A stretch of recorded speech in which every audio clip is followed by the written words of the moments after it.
baptism of John. What are the two options? Is it of heaven, from heaven, or of men? Right? It's always worth noting that if you notice there, Jesus didn't give them three options. He ultimately, everything that we believe and practice is either from heaven or of men. And so Paul is making that distinction here in Colossians chapter 2. He's making the distinction between that which comes from heaven, that which comes from Christ, and that which is of men. And so he's trying to make a distinction here to the church at Colossae and also to the church of Laodicea, because they're going to read this letter also. He's trying to make a distinction to them to remind them of the difference between those two. Okay, and the interesting part is that sometimes the false looks a whole lot like the true, and even I think more interesting to me when you think about human nature is that sometimes the false seems more attractive than the true. And I think that's the danger here that Paul's really getting at with the folks at Colossae, is that, yeah, it looks like the real thing, but it's not. And so that's the danger that he was trying to warn them about here that they're facing. So the interesting thing about this chapter to me is because Paul doesn't out and out say it doesn't put a name on this false teaching. Like we would say, well, it's Gnosticism or it's asceticism, or we put a name on most teachings of various kinds to help you quickly classify what it is. Give me one word kind of tells me what it is. Now, that's good and bad. I mean, sometimes it leaves out a lot of things, but it just gives you a handle to grab something quickly and compare it to something else. We do that quite often. Paul doesn't do that here. What he instead does is give some descriptions of what that false teaching is, what's involved. And so because of that, we don't really know here what's the particular false doctrine that he's talking about. We don't know the name of that. We just simply know some of the characteristics of it. And that's both good and bad. Now, if I were looking at it from Paul's point of view, writing what the error is probably more useful, because if it comes up in the future with a different label, a different name, you still recognize what it is. So in that respect, not putting a label on it makes it somewhat advantageous. All right, so let's talk about what's here. I finally just looked at it and said, okay, Donnie spends a lot of time in the lesson telling us what we don't know. We don't know what this particular religion was that he's concerned about, and it may have been multiples. We don't know who's the leader of it. We don't know where it came from. We don't know any of the other details about it. So what do we know? Okay, so let's go there and go with that. All right, so we're going to spend time here with some questions talking about what we do know about what he's writing to the church here. Okay, so first of all, he says that one of the things about Jesus, the true faith, is that Jesus resurrected, and it says not only did he come forward, but he made a show, a public spectacle of principalities and powers. So my question was, I thought about this a minute and said, well, how did he make a show or a public spectacle of principalities and powers? What did he do for Paul to describe it that way? I got my own ideas here, but I'm asking you first. This is like life, where you get the test first and then the lesson later. Yeah, that's the way life is, right? Life flips the order on you. You get the test first and then the lesson. How do you think that Jesus publicly, if you will, paraded or publicly triumphed over him? I'll throw one out. Okay, I'll get this rolling. since you all aren't helping me. How about this? What was the first thing that the Jewish leaders had to do when Jesus raised from the dead? He forced them to do a lot of things as a result of that. Now, not much is said about that. That doesn't mean it didn't happen.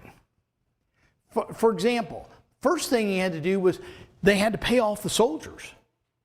Remember those soldiers that were guarding Jesus, and he's not in the tomb, those soldiers ordinarily would be put to death. They would be, now it's interesting, because the body was stolen, right? When you're given a guard, if the object that you're to guard escapes from you, you pay for that with your life. The theory, the Roman approach being somebody had to have been complicit for that to take place, for the body to be gone. One of the guards or multiple of the guards had to be complicit in that. And that's why they're put to death typically. All right, Rome, by the way, had a same approach to slaves. If the master of the house was killed, they crucified every slave in the house.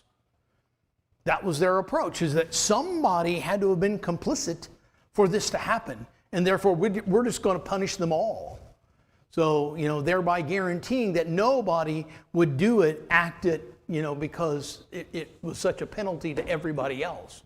So, first thing, those soldiers deserved death by Roman law. And so they had to pay the soldiers to keep quiet, and they had to promise that they'll cover for them so that they wouldn't be put to death.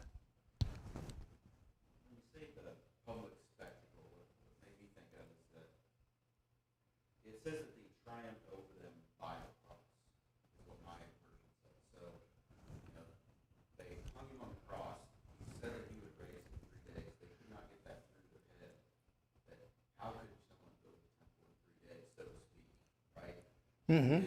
Literally what he said. Rose again in 3 days. So would that make them a public spectacle? Yeah. In my eyes, that would be what I would say. That is a public. I would feel like a moron, Yeah. so to speak. If I go through and tell all these people it's impossible, he's a blasphemy, Yeah. he's a fake, he's a fraud, he does exactly what he said. Yep. Let me ask you this question, Ryan. If you were the Pharisees and the Sadducees, and the body is gone, what would you have to do to prove it's all a hoax? It was all fabricated. That he really didn't raise from the dead. You have to convince people that someone took it. You have to convince them that somebody took the body. Or you have to find him. There you go. That's the other thing, is obviously find the body.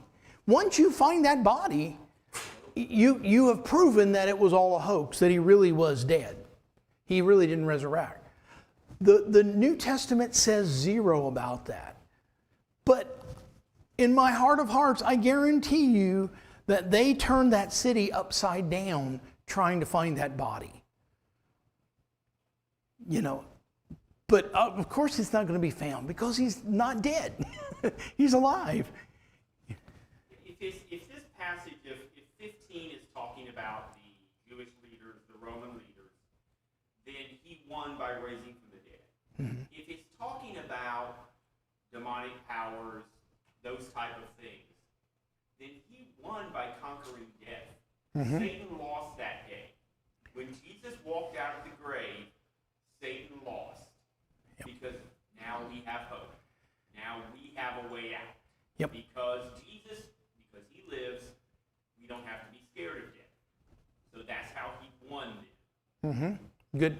Go ahead, Julian. Well, the other thing that occurred when the earthquake and then when Christ rose from the dead, there were others that rose from the grave as well. Mm-hmm. And I'm assuming that's enough people that area recognized that there had been a resurrection of sorts with seeing people that you knew were dead. Yeah. I mean, just imagine what that would be like. And of course, that confession of that centurion, right? So with that, if they were resurrected, what's the big deal to say Christ was? I mean, so I think that's another thing that situation very difficult. Right. Now, and then you think also shortly after his resurrection, you think, you know, at the time, and this has been many years, at the time this letter was written, you know, we're going out 20 years out here, okay? More than, you know, a good 20 years out from that event. But you can also think about, you know, the fact that Jesus appeared again, and that frankly, you think about the beginning of the gospel in Acts. Ultimately, they stoned Stephen because this word, they were preaching that you crucified the Christ, and there was nothing they had to answer it.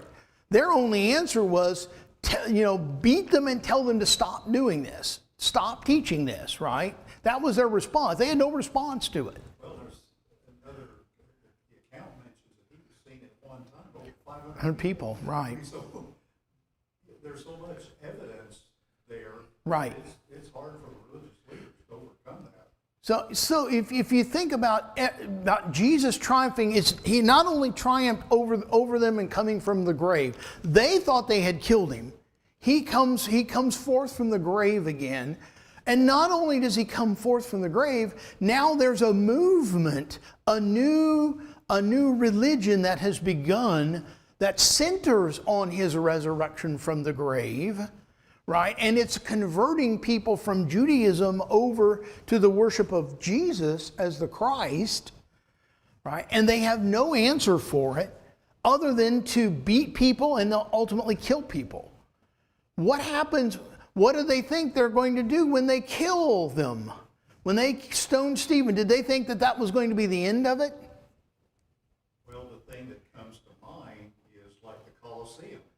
They started putting Christians to death in the Colosseum, and because of the way they reacted to the animals, and the people are saying, what's up with these people? How can they just stand there? What? And die. And so it ended up spreading Christianity because, you know, they were going to put them to death and get rid of them, but it ended up, Right. you know, what was the, you know, Constantinople, he actually accepted. Oh yeah. Constantine, right. Constantine, Thank you. Yeah, the Emperor Constantine. So that, what they intended it to do was to squash it, and it ended up spreading. Right. So in the case of Stephen, his stoning, rather than stopping the spread of this message, he just, basically they scattered, the Christians left Jerusalem and went everywhere preaching the word. So they guaranteed, by killing Stephen, they guaranteed they're never going to stop it. Because it's now going everywhere. It's going out from Jerusalem everywhere else and being taught. So the point is, everything that these leaders were doing to stop Christ and his message failed. Everything failed, you know, and that the more they persecuted it, the more that it grew. And so the point here about that is, you know, I don't know if that's directly what Paul is intending here, but it does illustrate that you know, that Christ triumphed over them, that everything they did to try to stop him failed. His word prevailed, he prevailed, and then his word prevailed, and his kingdom prevailed, you know, in every sense. So I just thought that we should make a notice of that he made a spectacle of them in that he showed them to be the failures that they were. He also showed them to be the hateful people they were. If you think about what they did in crucifying him, he showed just how, if you will, corrupt Judaism was. You know, that even, if you think about it, it was so bad that even Pilate recognized that Jesus was an innocent man. You know, now he wasn't willing to do something about it, but he at least recognized the truth that Jesus was innocent. So the more they tried to stop him, the more he prevailed over them. All right? Now, one of the things here in verse 16, Paul says, is as a result of the fact that you follow Christ and Christ is greater, don't let other people judge you with respect to food or drink or festivals or Sabbaths here in verse 16, right? New moons or Sabbath days, all right?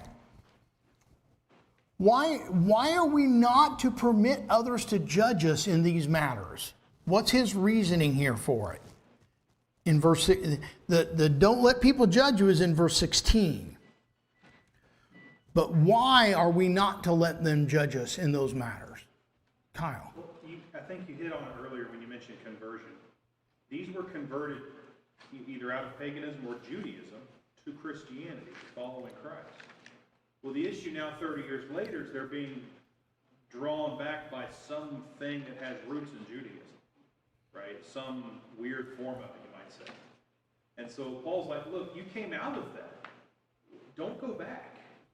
Don't let them pass judgment on you because you won't keep the regulations from the law. You're not under that, right? He even says what in the next verse, those are the shadow of the things to come, but the substance belongs to Christ. You have the real, not the shadow. Don't go back to all that other. Mm-hmm. Why, I wrote up there, why are we not to use Romans 14:21? Romans 14:21, the idea of the eating of meats. If somebody is offended by my eating of meats, then I won't eat meat. Now here he is saying, if somebody is offended by what you do, don't back down at all. What's the difference? Because we don't use the word offended right. Offended means what you're doing. It's not, I'm upset. Yeah. It's my faith. It weakens my faith, right. Colossians 2 is someone saying, you can't do that because I don't like it. Right. And yeah.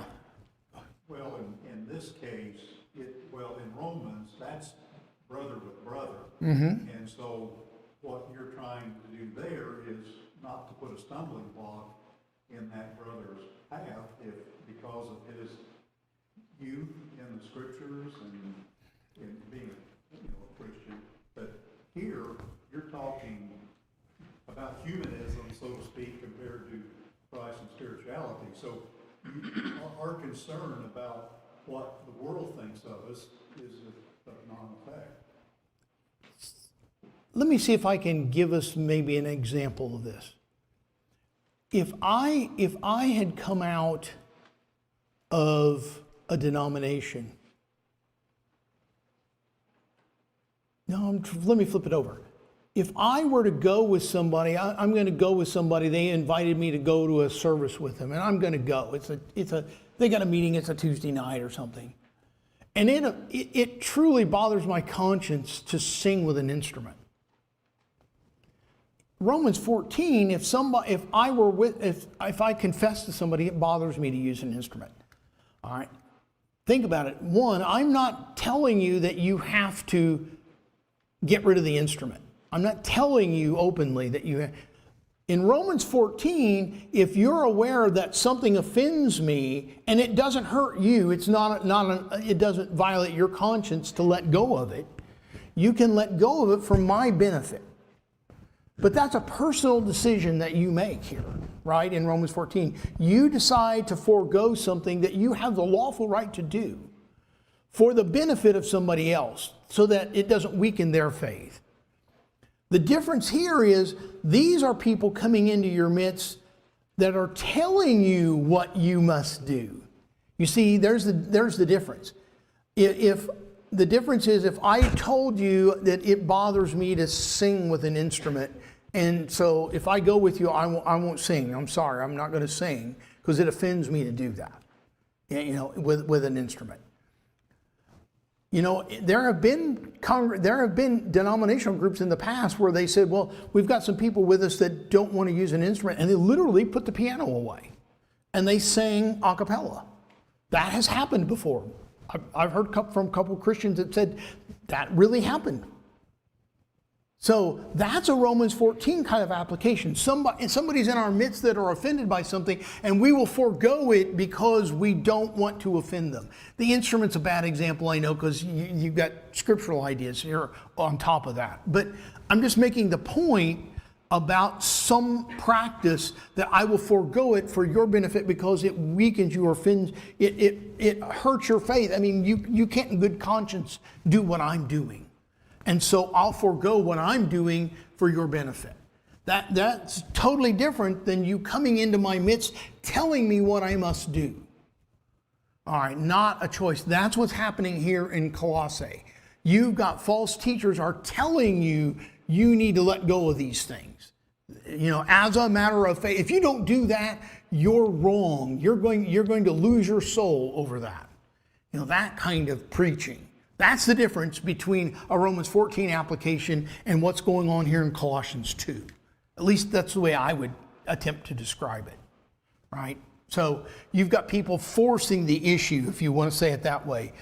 Or it's the old, sometimes among the brotherhood, we got somebody who says, well, they're on their hobby horse and they won't get off. You know, they got some issue and they won't let go of that issue. And they're going to bind it on everybody. All right.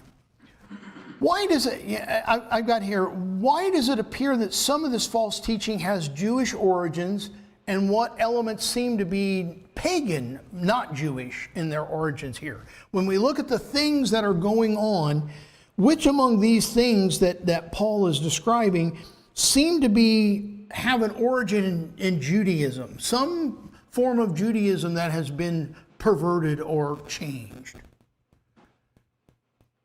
What aspects of these things that they're teaching?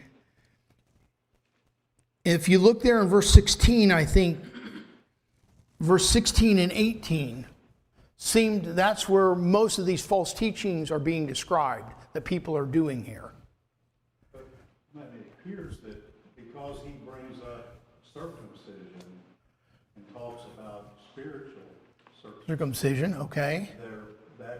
That's Jewish. Law and law of Moses, so that's the Jewish side of it. All right. And then where they're talking about worshiping angels is more of a pagan. Pagan, right. Yeah, the worship of the angels seems to be more pagan in its origin here. Now, how about the word Sabbath? Doesn't the word Sabbath here about keeping of feasts and Sabbath? Holy days. Those are Jewish ideas. All right. So those seem to be some false teachings here. And again, it's kind of like we've got the tin can and we've got one end of the conversation here. You know, I've got the phone to my hand, but the cord's been cut. I don't hear the other side of the conversation. So I don't know all of it. As you've looked at this and this circumstance, is it the impression that these men have come in and are causing these issues, or that their membership that's causing the issues? I don't know here if they're within the church or have they come into the church. I'm guessing they've come in. Most of the time it comes in. But either way, it's the same issue, you know, as far as dealing with it. You know, ultimately, when you've got members starting to listen to it and think about doing it and starting to do it, you know, it's the same thing. The reason I asked that question, it's kind of a feel that these are people that have come. It's not the membership. Mm-hmm. We're back to talking. People have brought it in. This is people coming in and disrupting and trying to change. Yeah, and this area of Asia, you would have had people traveling through on a fairly regular basis where they are at that time. So, yeah, I mean, I just want to make the point that some of these issues that he's talking about here, the feast and the moons and the Sabbath, those seem to be Jewish. Whereas the worship of angels seems to be something more of a pagan origin. And it's a weird mix. I mean, and you know, we don't know here that it's just one teaching. It may be that there are a couple of different teachings that are going in here right now. We don't know that. We just simply know here by lists what are some of the errors that are being espoused by these teachers. That Paul is concerned about the Colossians, those who at Colossae, the Colossians. He's worried that they will adopt these and begin to practice them. And he's warning them away from it. Okay, let's keep going. What are the traps in these verses that tend to draw pious people into false teaching? And this is the interesting part to me. I think I would make my stake here that the false teaching here tends to appeal to the more pious members. If you think about that, and I can think about circumstances where people have been pulled into ideas because they're pious.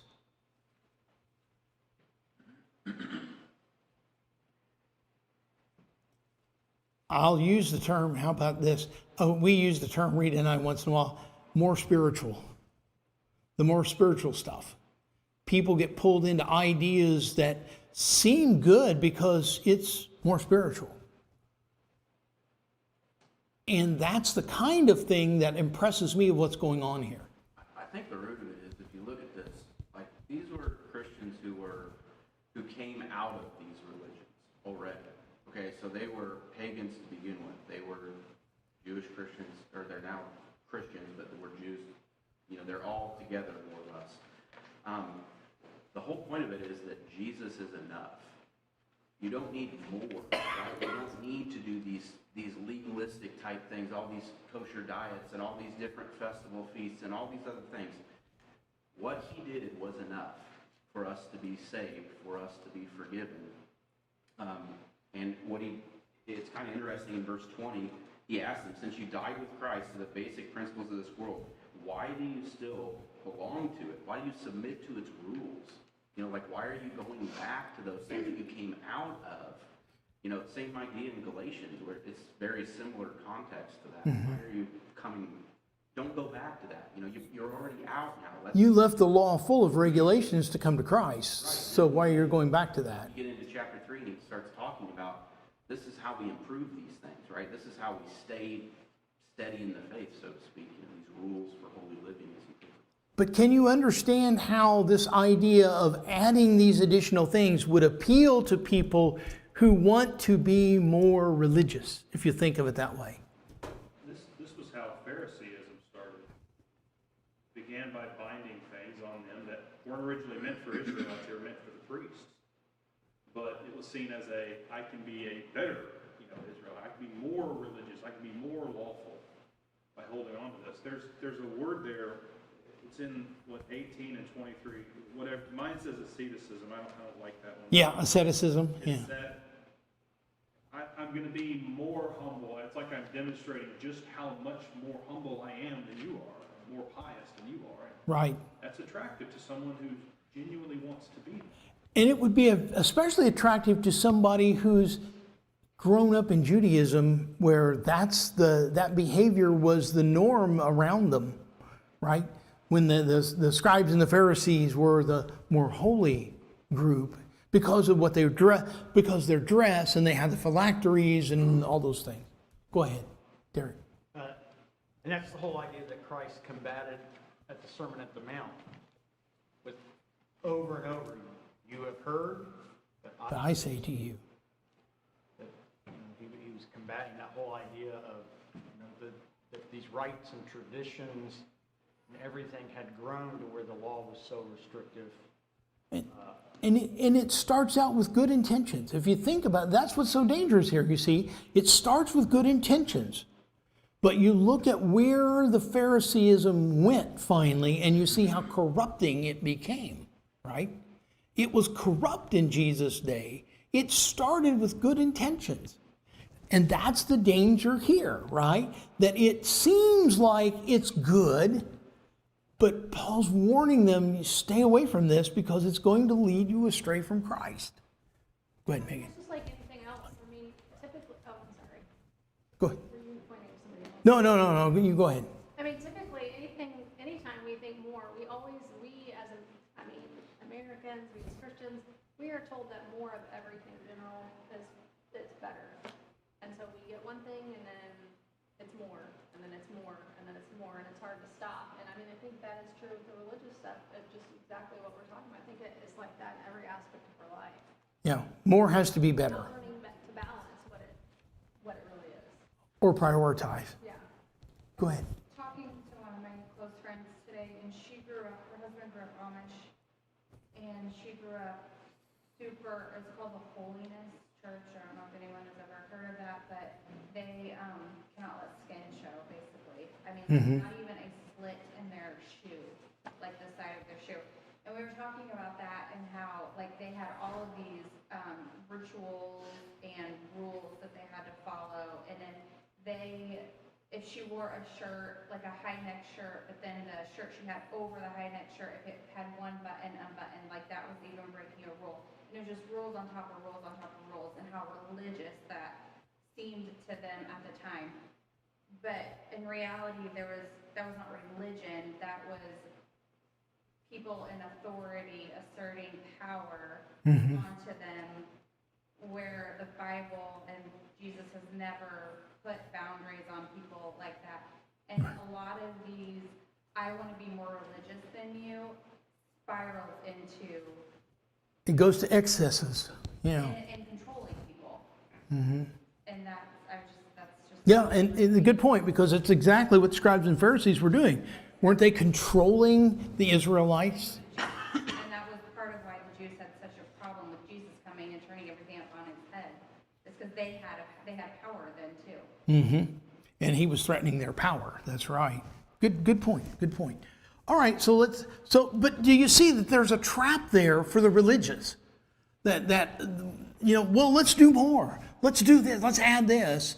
And then once you require that of people, now you're beginning to leave the elements of Christ, and you're going after human requirements, not God's requirements. You're binding where God is not bound. That's verse 8. I mean, I've got to do it in my Bible. That's the key verse of the entire book. That not to be taken captive by philosophy and empty deceit, according to human tradition, according to the elemental spirits of the world, and not according to Christ. They were following these things instead of Christ, whether it be the philosophy or the empty deceit, the idea that some of these things matter that don't, or the more pagan philosophy type of stuff. All right. And the other thing, one last point here, and we'll move on. The other thing you think about, the more of these things that we require, the less we're able to reach the lost. If you think about it that way, we make the hurdle so high by these human requirements that people aren't willing to climb the mountain, if you will, to find a relationship with Christ. Notice what you said there. We make. Right. We create that. Right. God's design here is very simple. We are the ones that screw everything up. Yep. By putting our ideas and our laws on. Yeah. The biggest problem we have as human beings with worshiping Christ is that the worship of Christ is so simple and so basic that we've got to find some way to improve on it, because it's just too simple, right? That we could gather and we could sing and we can pray and we can talk about the word, and you know what? I can do that under a tree. I can do that in a building. I can do that in a pasture. You know what? We can go anywhere and do and worship God acceptably. That is so simple and so basic that there's something wrong with it. We got to do something to make it better, right? I mean, that's literally that's our problem as human beings. We want to take what God has done and make it better. And we don't make it better. We make it harder for people, but not better. All right, and so that's the challenge. Okay, and that's the trap. Okay, I'm going to throw up here 3 of these because I know we're getting short on time. One of the things I wanted to bring up here, and I think it's an interesting point for us to consider, is that false doctrine often changes the Bible's view of Jesus, who Jesus is. All right, that's one of the key things that they do, and I've thrown up here 3 of them. 1 is very old and 2 that are very modern. All right, so the one that's very old, of course, is the Gnosticism, that Jesus didn't come in the flesh. He couldn't have, because the flesh is inherently evil and Christ is holy, therefore he couldn't have come in the flesh. All right. The other 2, though, you're going to encounter those in people you're going to run into. The Mormons believe and teach that Jesus is our elder brother. By the way, there were 2 plans for salvation that were proposed to God. One of them was proposed by Satan, and I think Satan's plan was everybody would be saved. And Jesus' plan was that you would have conditions to be met and that you could be saved through obedience to God.